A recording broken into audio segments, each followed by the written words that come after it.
What's up, guys? It's me, JellyKnees. And today we're kind of taking a more casual approach. I actually spoke with some new creators for Ethereal, or relatively new, that have been posting their own kind of weekly show talking about the updates. And I actually spoke with them for about an hour, kind of going over our thoughts about the jungle stream and just how they feel as new creators and the things that they're excited for and seeing with Ethereal. So, guys, this is CW and ReppedOut with me. I'm going to leave all of their information in the description below. Go subscribe to them on YouTube. Help them out. I really appreciated them coming on the show. But remember, we are also trying to get to 1,000 subscribers here on my channel by the end of June. So if you're not subscribed already, hit subscribe. Then share this video with a friend and have them get subscribed as well. Get everybody excited for Ethereal. This was a great talk with CW and Rep, so I'm sure you guys are going to love it. And yeah, here we go. All right, guys. Well, I'm super informal, right? I don't want to make it its own thing necessarily, but just kind of wanted to talk to you guys about some of the concerns we've mutually shared about the game, but also in general about like the stream yesterday and your guys' general thoughts on it. And you guys have been posting stuff relatively consistently, so you're in my mind, you're a creator in the space, right? And so I want all the creators to I've tried to. I've had, I got a new job and stuff going on, so I'm at least putting out the podcast every week at a bare minimum. Yeah. So and you made all your item videos. I know you did that. Yeah. You did that super fast. Every time I think about that, I'm like, I could not have done that. I could not have sat and put out 20 item videos. I'm a very analytical person, although some of them were, I think I might end up going back through that and re-upping everything, but so, I mean, I guess to start off, what made you guys want to be creators for Ethereal? Like why Ethereal? Why is that the game? I know you guys are creators. I know CW, you've done League, and I know Rep, you do a bunch of stuff, right? But what made you want to branch out into Ethereal, I guess? You want to go first, Cetos? Yeah, I guess. Well, okay. Ethereal is by far the game with the biggest potential right now. Like, literally especially like Paragon was done, and like someone being like, "Oh, this game is going to be like Paragon," and then I found Ethereal, and it was like, "Nah, it's not really, but it's better." The obviously like the whole like grab of it is like, "Oh, we're flying, we're vertical, etc." But it's just like everything that you read about it makes you excited. You're like, God damn, there's a lot going on in this game. So it's a game with a lot of potential, and it's just like I was already following it pretty heavily, and it's like, well, I already make YouTube videos for other stuff, so let's just start making YouTube videos on this, especially when they started ramping up at the end of last year about the releases of all their stuff. I was like, yeah, we can start talking about this. Yeah. So. And I think that's a great point. That's what got me interested in the game, is seeing with all the different mechanics that they're going to have and things they've talked about, the potential for the skill disparity and the skill cap as a player and just as a team is insane. The things that you're going to be able to pull off and do and all of those, I think, are really exciting as players to go and think about and have the hypotheticals over. What about you, Reps? So yeah, like I'm not really I wasn't really in tune with it. So CW kind of sent me, he's like, "Oh, there's this up and coming MOBA." Like, I want to say it was like a year and a half ago or something. And I was just like, I told everybody about it at this point. Me too. I get it. I was like, cool, man. Like, sure, we'll see. So I joined the Discord, and then I really started getting into it when we started doing Anima Talks, where he's like, "Hey, like, let's just do this," because he knows that I'm super interested in like MOBAs and just being competitive in games. And then that was when I kind of really started like diving into the community and what the game is. Because like when we first started doing it, I was somewhat in tune, but I wasn't like focusing on Ethereal. But then after that was when we started doing the talk shows, and then kind of just fell in love with it, honestly. Like the cap overall and just how different it is from every other MOBA kind of just really like captured me, because it's like, oh wow, this isn't just some remake of some other MOBA. It's just entirely new concept. So yeah. And so I kind of want to talk to you guys about that concept in particular. Is, do you think that Ethereal is potentially too different?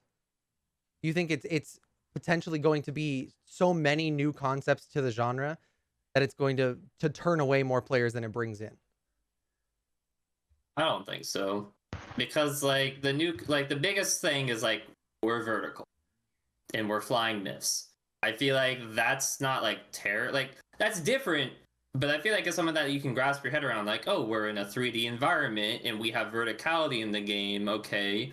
So it makes sense that the next step would be having a flying myth running around. Outside of that, it's like the some stuff with the loadout system, mostly the familiar things are a little over the top for me, and it's just like I'm kind of like whatever with, like, that's cool, but I feel like that was unnecessary. But all the classes, to me, it's just like we have a class system. That's all it is to me. I don't see, oh, we have 7 different things I've got to learn. It's just you have a class system. So, and outside of that, everything else is like the same. Yeah, I mean, I don't think it's like too different. I could definitely see it's like concerning for I want to say from like different MOBA players going into it. I think Cw and I talked about it briefly a long time ago, was like everybody has that pre-conceptualized concept of like, this is what a MOBA is, and usually it refers back to like League of Legends, because that's, you know, the MOBA that dominates the headspace, right? But I think it's good that it differs, because once it comes out, not a lot of people are going to be able to be like, oh, well, you know, it didn't do this, and it's like, but it's doing so many new things that it really allows the player to, you know, to just enjoy a new game. It's not just a rewash. It's not something that you're just going into again. I am concerned with how much they're doing, but I think after alpha and everything, it'll shape up pretty nice.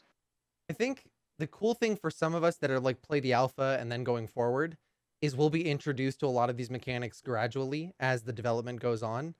Whereas I think the biggest disparity from people coming from League, Dota, Smite, whatever, is going to be if on like a full release when all the mechanics are there, trying to jump into that and understand the 10 new mechanics you have to learn. It'll feel like starting the MOBA genre for the first time all over again, I think, to some people. So that's my like concern. I even use that word lightly because to me, that's exciting. I don't see that as a worry, but I know some players definitely could. Yeah, I could see like returning MOBA players, like players coming from different games might, I want to use the word frustrated, but they might get a little, you know, like, man, I have to relearn the entire game. But I think for like competitive people and people who enjoy new things, it'll be kind of like a welcome change, right? It's not just the same monotony of, oh yeah, I have this same thing that I've been playing for the past 8 years, right? To me, it's like if you're upset that you have to learn a new game, then it's like that's every game that you're gonna pick up. So I don't know. Yeah, absolutely. I've talked about it recently on a different show that I do, but play the game you're playing. Don't go into a new game and then say like, oh, I wish this was more like League of Legends. If you want it to be like League, go play League, right? Like, play the game you're here to play. And I think for Ethereal, the excitement of the new mechanics opens up a lot to MOBA players that haven't heard of it yet, right? Like the 3 of us could go to a League player and say like, hey, I'm playing this game where you can literally fly around the map. And I don't think there's a single player out there that wouldn't at least be slightly intrigued by that idea. But they don't have a peak of curiosity going like, what do you mean you can fly around the map? Like, what? Like, I can break walls. I can parkour up things. I can do whatever the class is. So I think it's super exciting for the game. And I love seeing guys like you guys as new creators in the space showing up and being more around, right? And even if you've been in the community for a long time, taking that initiative to branch out into this, because it shows that the community is growing. It shows potential for it to become better. Toward that end, I think that transitions well into my next point. How do you feel about the updates that we've been getting from UG and the Ethereal team? They could be better. I think as of late, they've been better as of late, but especially like this last update they did after their stream, they finally gave an update with no time frame at all. There's not a single mention of days, years, months, weeks. There's none of that. It just says it's coming in the future. Yep. And it's like, finally, we have the exact wording that should have been in every single post was the future. Nothing else. They said this is what's coming next, but they didn't say expect it next week, next month, whatever it is. And it only took us 3 years to get to this point, but we finally got an announcement without a date in it. Yeah. Yeah, I mean that's kind of my biggest thing is they'll like hint at like, oh, within the following weeks, and it's like, okay, and then X happens where it doesn't come out or something happens, and then I know myself, I'm kind of like personally disappointed. I'm like, darn, like I was really looking forward to this. So I think just being transparent, like it's coming in the future. It's like, cool, I'm not expecting it to be here within a week. If it comes in a month, whatever, it's coming in the future.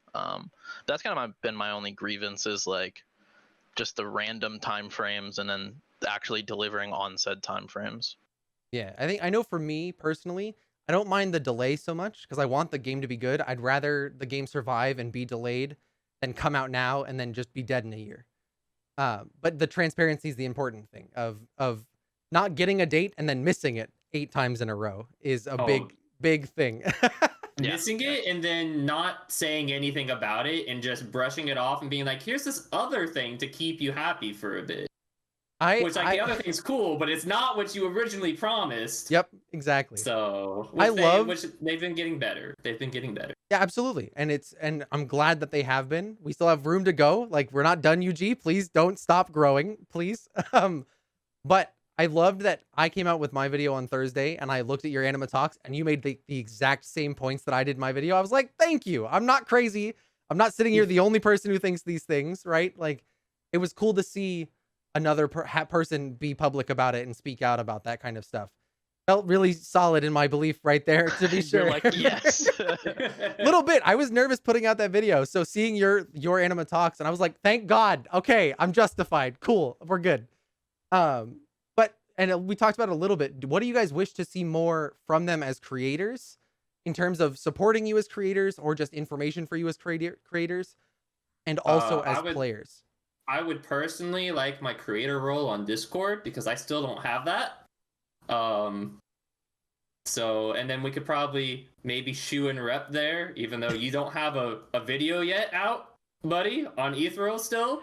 Yeah, I'm piggybacking on you. I'm just hopping on, I'm helping you grow, you know what I'm saying? No. But I mean, obviously, like most of like the stuff that I have, I either had to personally grab off it, or I took from your media kit, Jelly,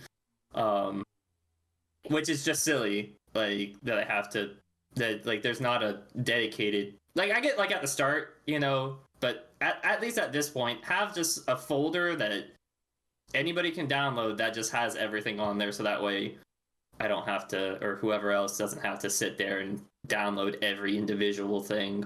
Yeah. Which now they're not even JPEGs on the website anymore. No, they're WebP files, which is terrible. Yeah, which means you have to transform it. And... Yeah, you have to reconvert it to a different. Yeah, I mean that'd be like the only thing, because I haven't really seen anything. Is like kind of like just a media kit, like outside of yours, is something to enable creators to make better products and to to show off your game better, because it's like at the end of the day, that's what we're doing, right? Is we're trying to spread the word.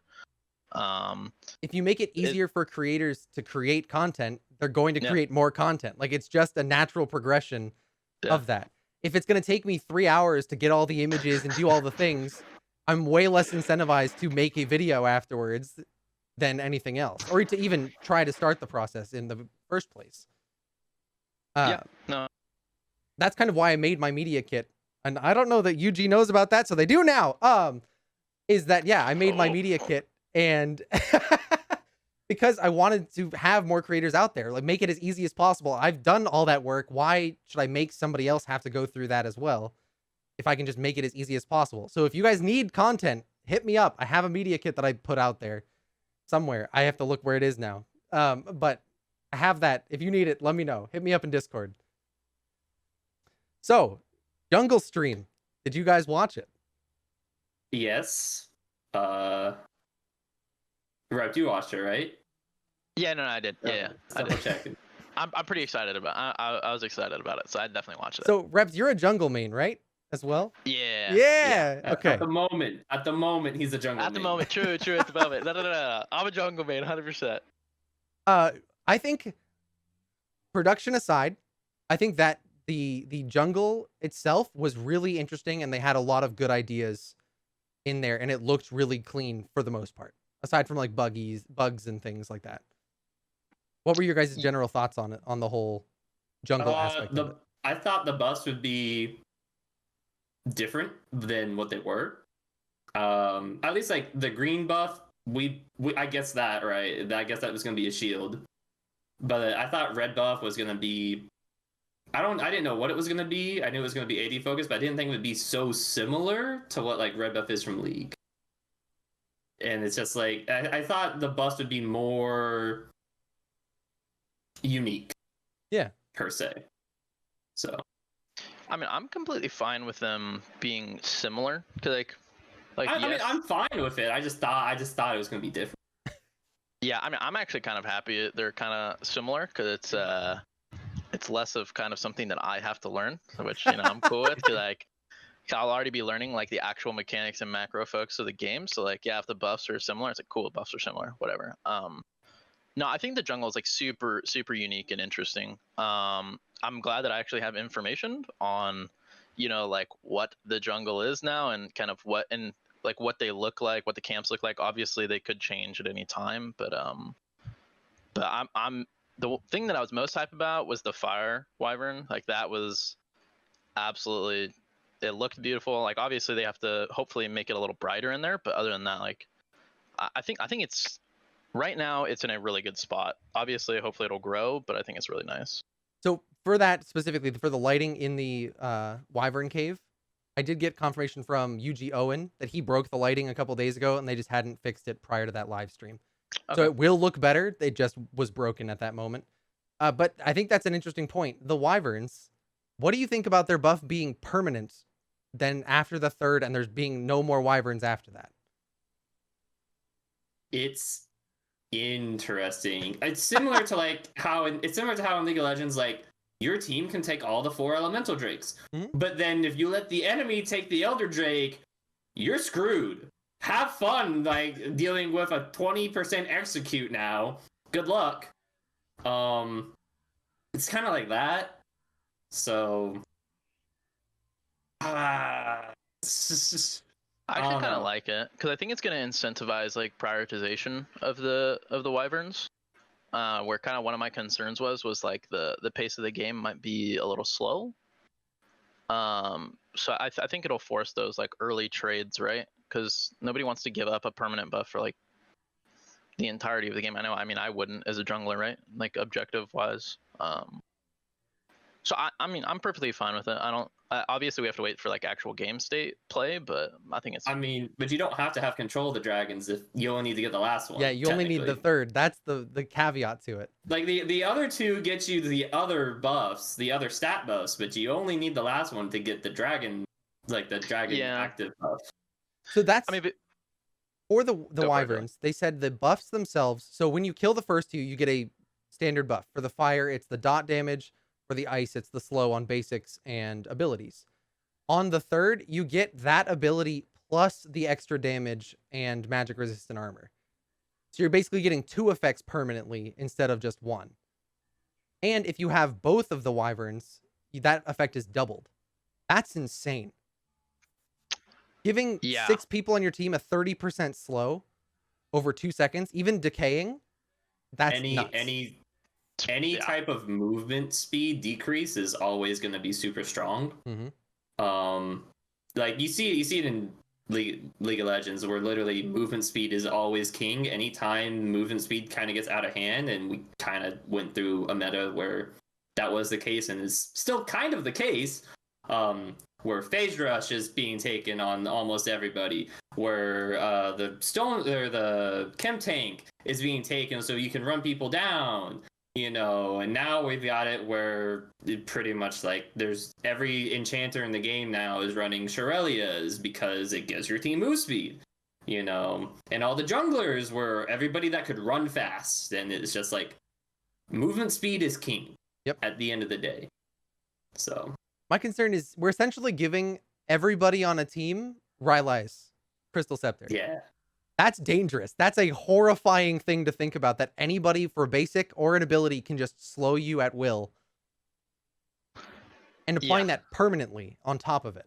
Yeah, and that's why I was kind of saying like it incentivizes the early like fighting, because like yes, the third Drake or the third Wyvern, sorry, is obviously king, but it's like having those permanent buffs at any point. Like, imagine if you're in a side lane with the Ice Wyvern buff. It's like, okay, who's gonna, like, if you can't win that 1v1, you're literally just gonna get chased down. Like, good luck. Yep. So I'm curious what you guys feel about the lanes going right up to the edge of the Wyvern pits.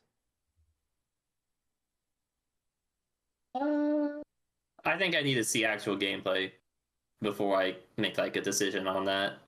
Because them running around and like just one tapping everything doesn't give me a good indication as to like how strong you actually are, you know, and how easy it is to push the waves and how long it's actually going to take you to rotate everybody over there. Because there's three, it's a big ass map.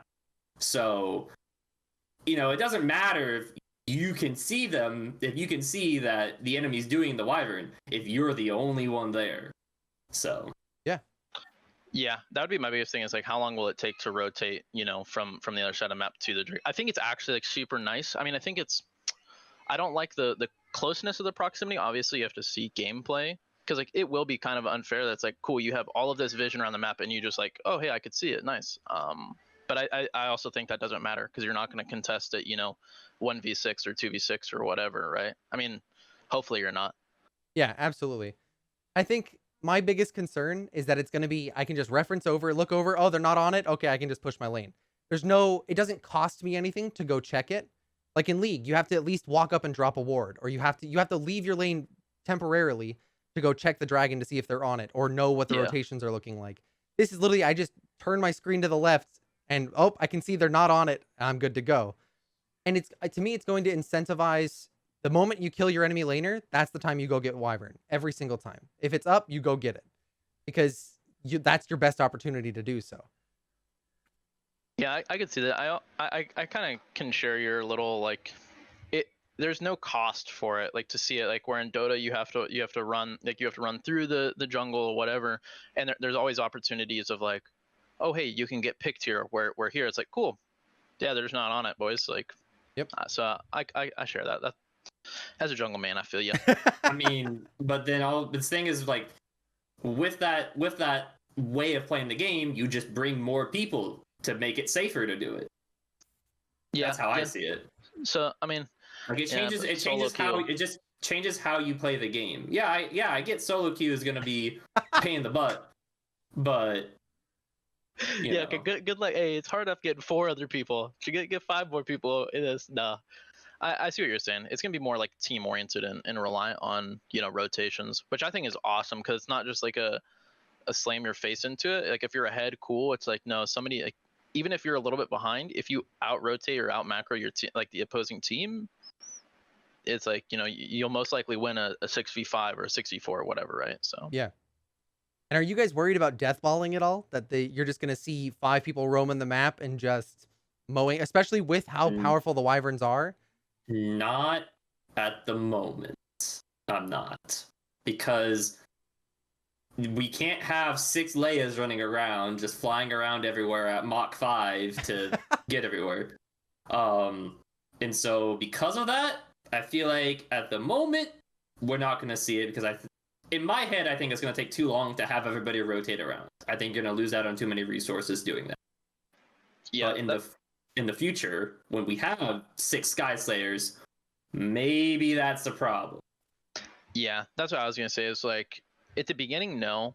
Like, if you have 5 people rotating around, like, if I could see it being a problem in like lower play, lower elo, where it's like, yeah, people are probably just gonna get caught out by it. So it's like, yeah, that's probably the play. But once you get into the higher echelons, it's like you're sacking, you know, so much experience, so many waves. Where I don't think it would be feasible. You'd probably lose more than you would gain. But I do think in like lower echelons of play, it might be a problem, because it's like, yeah, you can just have your carry or whatever still farming, or your late game insurance still farming, and then, you know, you just look for picks, right, with 4 or 5 people. So yeah, it's gonna be interesting. Something you guys have brought up that I didn't think about until I heard you guys talk about it was, when we get to the point of having 6 archmages, how do we stop teleportation meta of them just placing portals wherever they want and zipping around the map, rotating outside of their minds, right? Like, That concerns me greatly. And 6 Sky Slayers as well would have the same problem of being able to just fly wherever they wanted all the time. I mean, our initial thoughts were like, just put a limit on classes. Like, you can only have X amount per team. And that's probably not like a good way to fix it design-wise, but it is a nice little band-aid fix that you can do. Yeah. Yeah, because if not, like, there are going to be, classes that are better, like in certain aspects, right? So like having the Archmage just being able to teleport back to lane, like it's a huge tempo, or rotating across the map. Yeah, I don't know how they would fix it other than outside of like putting a limit like on how many you can have in a game, but then that also kind of takes away, the malleability of like the meta and like really how open the game is or should be. And it's kind of just being like, nope, you have to play this way, good luck, which I think would detract from what they're actually trying to do. And I think the big two classes... Go ahead. No, go ahead. Okay. The one thing is I think we can relate it to maybe Overwatch. Because Overwatch, we had open queue, and then that ended up being a problem because everybody was running like triple healer and triple tank, and the people didn't like it to a degree, and the devs were like, it's just so hard to balance the game. And so they were like, okay, we'll leave this as like a secondary queue, but we're going to balance for our other queue, our role queue now. And I think that would be fine. I think for the most part, most of the classes are going to be fine in that regard. Having 6 clerics probably won't be broken. 6 berserkers probably won't be broken. The Sky Slayers and the Archmages are the big ones that their rotation ability is potentially dangerous for the game. Archmages, you could limit the number of portals on the map, so you can have 6, but you only are allowed to have 4 portals out at any one time. So if you don't plan that carefully, you take somebody else's portal down as you're trying to place yours. But Sky Slayers, you can't stop them all from flying, right? Like only a certain amount can be airborne at one time. Good luck coordinating that one. Yeah, that sounds like an undertaking. And when the 5th one starts flying, the first one just falls. And that counts as in combat, so if they hit the ground, they're just dead. Like, it's just, that's it. No, thered be so much griefing. Oh my goodness, could you imagine that? Holy moly. So, I know you guys on Anima Talks talk about things as like kind of a higher level as often as possible. I know you guys are both, I think, Diamond and League, correct? Or in that general area? We have been in the past. Okay, we'll take that. In general, yeah. So, I'm curious what you guys think about the purple buff in terms of Ethereal. It's like an 8% in combat, though, right? Correct, yes. Yeah, that's pointless. Mana in combat almost never means anything. Like, there's a reason why everybody stopped running Clarity or whatever, the mana thing in League, because it's pointless. It's only useful in lane. Outside of just flat damage for everybody else, though, cool, whatever. Yeah, I'll take it. Yeah, I mean, and with the masks, like I know I keep going back to the masks for like during laning phase. It's, I don't know. I think obviously at any point it's going to be a nice to have, but it's not something that I think is going to be like, yep, I have to have it, right? So to me, I don't see what if you have that secondary effect of dealing 8% more damage for a minute. I don't see how you justify not giving that to your carry or your jungler the rest of the entire game. Maybe in team fights, if you just need that little amount of health to push you over the edge and win the fight, maybe you give it to your support with the mask item. But otherwise, you're going to want your carry to have 8% more damage, or you're going to want your jungler to have 8% to gank lanes more. I don't see that being something that we use the way that they want us to in reality. Yeah. Outside of giving it to jungler or carry, like, I think it's kind of troll, in my opinion. Like, because, I mean, yeah, so... Which I don't think is like incorrect, because that's how, red buff is in League. It's like, your jungler, your AD carry gets it, or blue buff, or, but I definitely don't think it's intended, it's going to be used the way that they intend it, but hardly that's the way it goes. So. And especially in solo queue, no solo queue jungler is going to sit there and go, yes, my support, please take this buff away from me. That gives me more damage. Not a chance that's happening. I'm sorry. What? I wouldn't do that. I wouldn't give my support a 8% heal in combat if I could deal 8% more damage? Sorry, CW, I'm not giving it to you. Same CDubs. What it does do, though, is it does somewhat fix a separate issue that we had with Mask of taking a Mask in mid lane. Because now, if you have a Mask as a mage, you don't get that damage buff anymore. Here's extra mana for you, have fun. Yeah. Which, I mean, to a degree, but the thing is, like, why don't I just get blue buff? So, yeah. Which, like, the more I think about it, the more I'm like, why is this effect just not on blue buff? As a thing? It fits blue buff more than it fits this. Yeah. I don't know. So you bring up an interesting thing of the mid laners being on the void lane.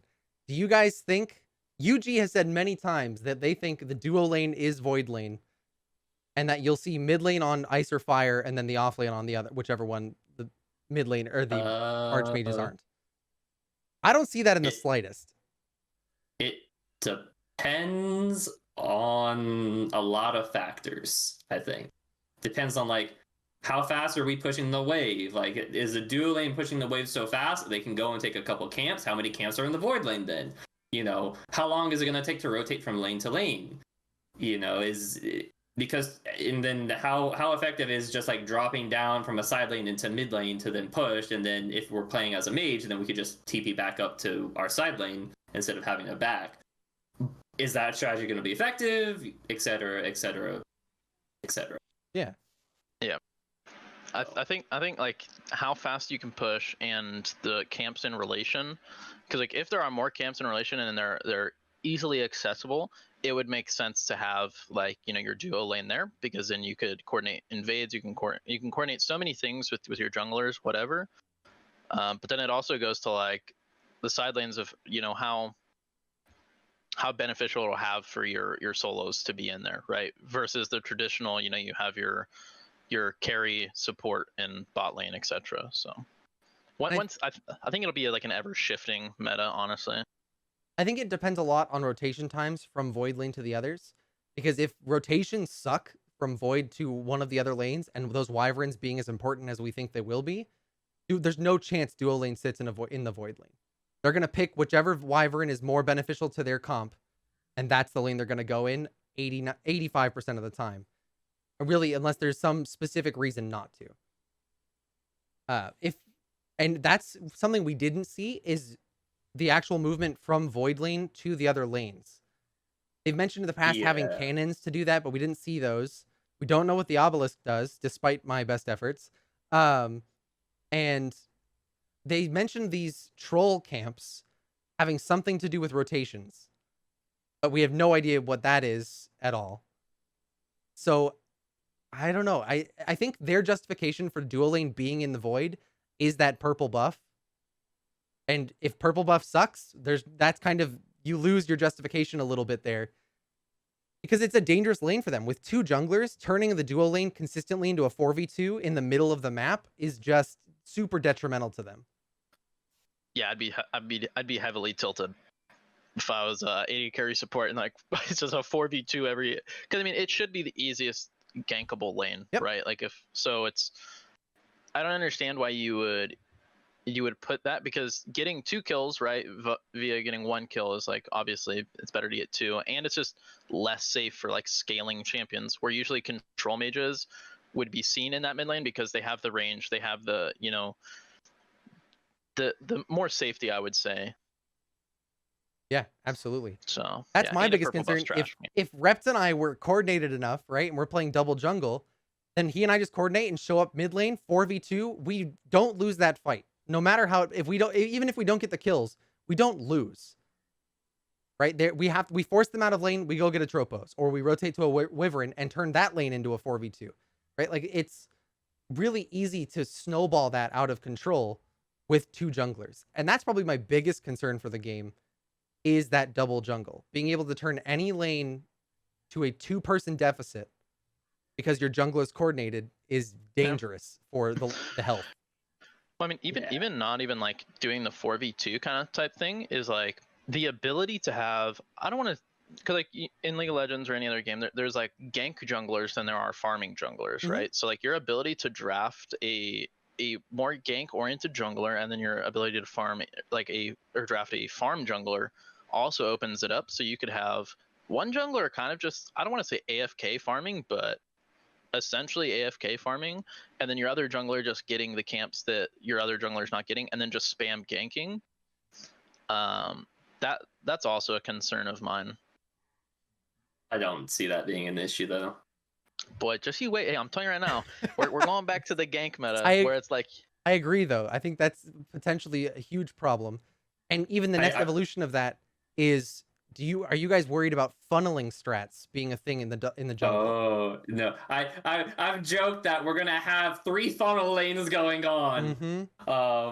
Which because all they have to do is, I think the easiest fix is just make it so that the jungle item gives you extra XP like League does. And I think that more or less resolves all the issues.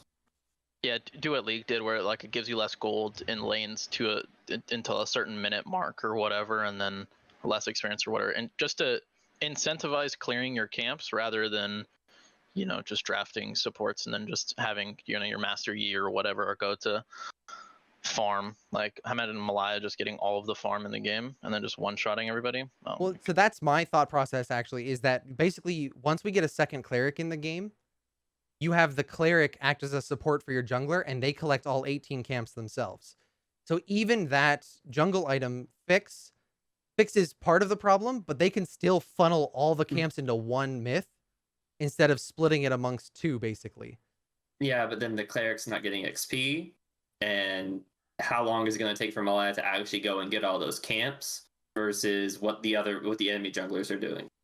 And then if they're just farming, then once again, it's like the enemy has 2 ganking junglers and you have 0. So.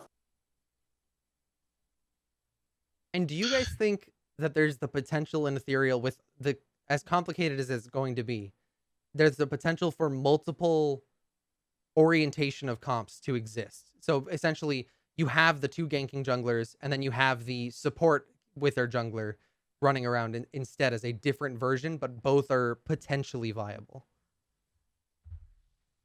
In the future, yeah. Yeah, I would say once more myths are kind of unlocked, then yes. Because as the game state is right now, and especially, I want to say early on in the game's development, there's going to be a lot of different strats, right? Until that one, mathematically proved strat that's like, this is the standard way to play. But even then, we saw it in League where it was like back where we just have role swaps or lane swaps, even where they just randomly have the bot lane go top and then, zone off the top laner. I think for the early stages of the game, there's going to be several strategies that are viable until, the high level play is standardized, then the lower level play and everything will start converting to that. I think that's only going to happen for competitive 6v6 games. Solo queue, I think, is just going to be pretty set in stone. Whatever the considered standard is, that's what everyone's just going to run all the time. I could see that for sure. I hope not. I think solo queue is a potentially really dangerous point for this game. Right? Solo queue is very scary. How, once again, it's solo queue, double jungle, having 2 people show up into your lane and make it a 2v4 or 1v3. That's scary and that's frustrating, especially if those junglers have a lot of CC with a lot of maneuverability. Leia. But yeah, there's that. It's if rotations end up being a very prominent way to play the game, and your team's not rotating or the enemy team's just doing a better job of it, then it's you're gonna feel upset, and it's just gonna be well, I'm in a 1v6 game now and I can't do shit. So, and even if they limit it to a solo duo queue like League does, right? Having the ability to have 2 junglers on the same page is vastly detrimental to the other team if their duo is the duo lane or the mid and off laner, right? Just having those 2 junglers in communication could change the entire game and be a huge boost for one team and a detriment to the other. Yeah, I think Cw hit it on the head. It's gonna be frustrating because everybody knows with any game, solo queues kind of frustrating because it feels like, you know, internally you internalize it and it feels like it's just like me versus the world, where obviously that's not the case. But with Have duo you seen my games? yeah, but like what Jelly was saying, like with duo jungler, like CW, imagine if like you and I are both playing jungle early on in the game, like when the game's first released or whatever, and it's like it's just not fair. And then solo queue is gonna be the same. It's not fair. And it's I would be frustrated if I was a solo laner and it felt like every 2 minutes it's a 1v3 in my lane. Like no matter, because like at that point, if it's a 1v3, I don't think wave manipulation or wave state matters, because it's like you just push and then you just dive turret, because it's just a consistent 3v1. It's like if you juggle turret aggro or whatever, there I don't feel like there's anything you can do as a solo laner to outplay that, unless if they just if they just force something that shouldn't be forced, but the outplay like factor is not going to be there, in my opinion. Yeah, I completely agree. And I think the way they tune their towers and balance their towers will have a big part in that. Because if those towers don't do enough damage, the double jungle is just going to dive you all day long. It won't matter at all. Like you said, they'll juggle aggro, and that's the end. Like, it's just that easy to pull off. Yeah, and then after, like, let's just say you build 3 waves, right? Is the top mid bot or whatever, and then you lose those 3 waves, especially in a solo lane, like the game's pretty much over for you, because then you lose another wave coming back to lane, and then if they come gank you again or they just stay in relation, you get zoned again, and it's like, cool, now I'm 2 levels down. Awesome. Now I literally can't play the game. Which would be extremely frustrating, because it happens in League with only 1 jungler. Like, imagine 2 coordinated junglers. I think it's going to be a little tough. But that's the thing with like balancing the towers, is I don't think you can balance the towers in relation to double jungler, because then it would mess up kind of, you know, the bot lane diving or like whatever. It would make outplay like factors different. So I don't know. It's a double-edged sword no matter which way you swing. If you make towers too strong to discourage the solo lane diving, it hurts other places where you can actually make coordinated plays well. So it's going to be a weird thing that they're going to have to figure out for sure. Junglers just can't enter the same lane. There you go. Force field pops up. Nope, sorry, jungler. Sorry, allied jungler's already here. Get out. We don't want you. But yeah, I think that's the final thoughts I had on that. If you guys have anything else you want to talk about from the jungle stream that you thought was interesting? I don't understand why it was a stream and not just a YouTube video. So I actually have a question. So I know early on they said that the frames were tied to the game, but were the frames tied to the lack of like power in a PC to stream the game, or were the frames like that in game? From what he said, he pulled up a little FPS counter, and he was basically sitting at around 60 FPS in his game, though it didn't look that way to us.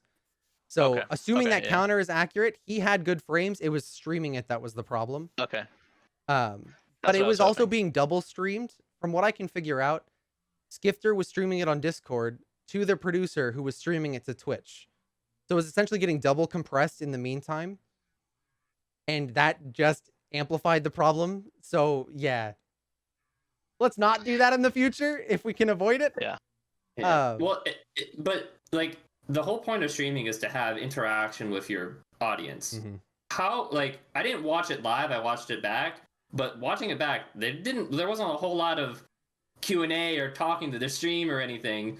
So that's what a YouTube video is for, is for when you don't really, you know, necessarily care to have in the moment conversation with your audience. And I just think it would look cleaner, and a lot of the issues could be edited out to make it look nicer. And for the most part, they asked canned questions, things that they already had prepared, that Luke was clearly reading off of a list of some kind of questions. That's more what they pulled from. And even some of the questions that they did, like, for instance, I asked them about the mark items. Like, can we see how that's going to work? This is the jungle reveal. That's the jungle item. And they responded with, what mark items? Like, we don't, like, they were confused about what I was talking about. That's a weird response to have. Yeah. It I just think could have been yeah, produced like better. early reveals, in my opinion, are very important, kind of to do them well, because like first impressions mean a lot, right? Like obviously it's kind of an overused phrase, but especially in games, especially in the gaming community, is gamers are usually very judgmental initially, Mhm. especially in this day and age where like they can be turned off from a game very easily. So I think just having a YouTube, because our YouTube videos are produced well, like obviously a lot better than the stream, Mhm. and we won't have like, oh, the stream or I crashed the game or like whatever. It's just, hey, here is a very nice produced video of the jungle reveal, and then maybe do a Q&A later Mhm. or something. But I it was kind of odd about the non, I don't want to say like not well informed answers, but kind of the information that they had wasn't, like the best like market items. It's unfortunate. Yeah. Getting better from here, hopefully, right? I know I can tell you guys, and it'll come out in ET as well, but Mangoose and I had a conversation with UG afterwards and kind of talked to them about our concerns about that, and they're very aware, and they basically knew before we even talked to them what they needed to be better on. So hopefully in the future that gets better. It is kind of a double-edged sword, though. If you produce one thing that's really good quality, everything else has to meet that same level. You can't focus on one thing and make it one piece excellent and then everything else terrible afterwards either. It has to be, Yeah. if you're going to raise the bar, that's the new limit. You have to go from there or better from then on. To me, just making something look good is just about being professional. Mhm. At the end of the day, like I get that you're indie game studio and whatnot, but at the end of the day, if you want to compete in the big boys market, you gotta look like a big boy. You gotta look good. And when you're showcasing, your product, and you're being like, this is our reveal for X thing, and you're missing pieces, or it's just flat out not working properly, that does not look good. It does not look professional. On top of, delaying the game for the umpteenth time, and it's just like it's not a good look, and it's something that like for the future is just like, I hope that UG can grow and become a mature game company. Become a big boy. I think that's my new favorite way to address this. We Come on, want UG to become big boys. And women, and girls, whatever. Yeah. But just big company. big people. We want them to become big people. That's what it is. I love it.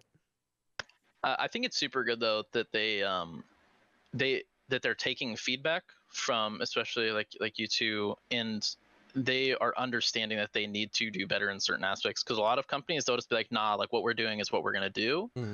But taking that feedback and actively like putting it forward really builds trust between, like, obviously your community, that their voice matters, and that you want to produce something that is excellent. Which I don't think that, like, what the gameplay looked good. Like I was pretty happy with like what it looked like. Obviously there were some things, like maybe if they were doing a video, the fire wyvern pit like wouldn't have been so dark, because they could have fixed certain things, but it's like the gameplay looked good.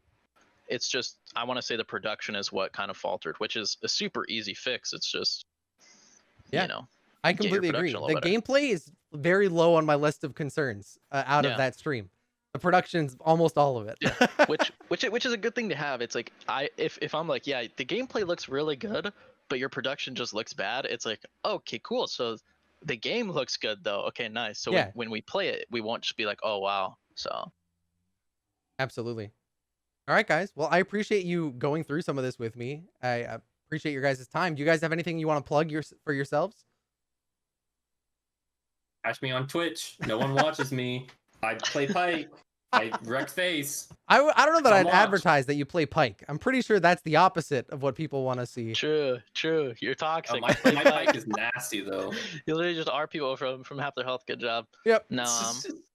I popped in for 2 seconds on your stream the other day, and you're like, oh yeah, I do 20% of their health, so whatever. I was like, oh yeah, I hate Pike. That's the worst experience on the planet. I mean, I only started playing him recently because it was just like, I needed to be the one to get shit done on my team.